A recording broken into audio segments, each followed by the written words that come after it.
You're not behind because life was unfair. You're behind because you kept choosing what felt easy.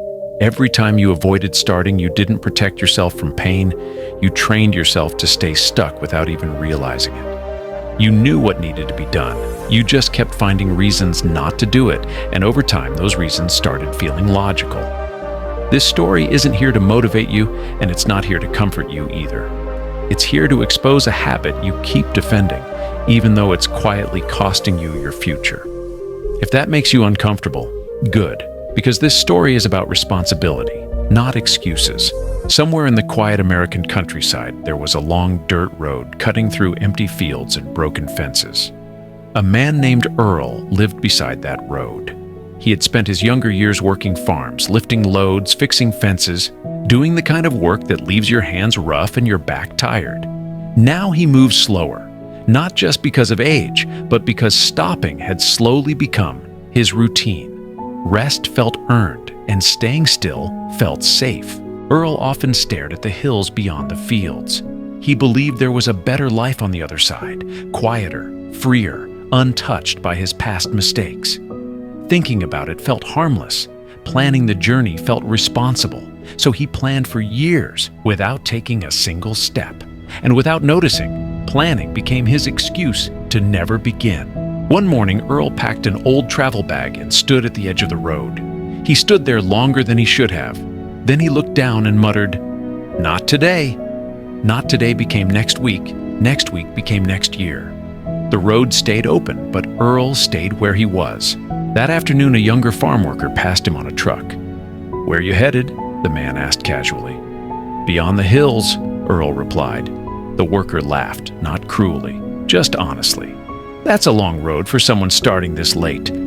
The words didn't stop Earl immediately, but they stayed with him. By evening, the bag was unpacked again and comfort won. Days later, Earl watched people move past the road. Travelers, workers, men with direction. No speeches, no explanations. They just kept moving. "I'm not ready," Earl told himself. No one argued. Life doesn't argue. It just keeps going. And Earl realized something dangerous. Watching others move forward was easier than trying himself. One evening, Earl sat alone on the fence. No one was talking to him. No advice, no motivation, just a thought that hit him slowly and clearly. Stop blaming time. Start blaming hesitation. That thought hurt more than any insult because it was true. That same night, Earl picked up the bag again. His legs trembled, not from weakness, but because fear had grown comfortable. The road wasn't dangerous. Avoiding it was. So he stepped forward. No applause, no witnesses, just movement. Months later, Earl reached the hills. He wasn't fast, he wasn't impressive, but he was honest. And for the first time, he understood the truth. He wasn't behind because life was unfair.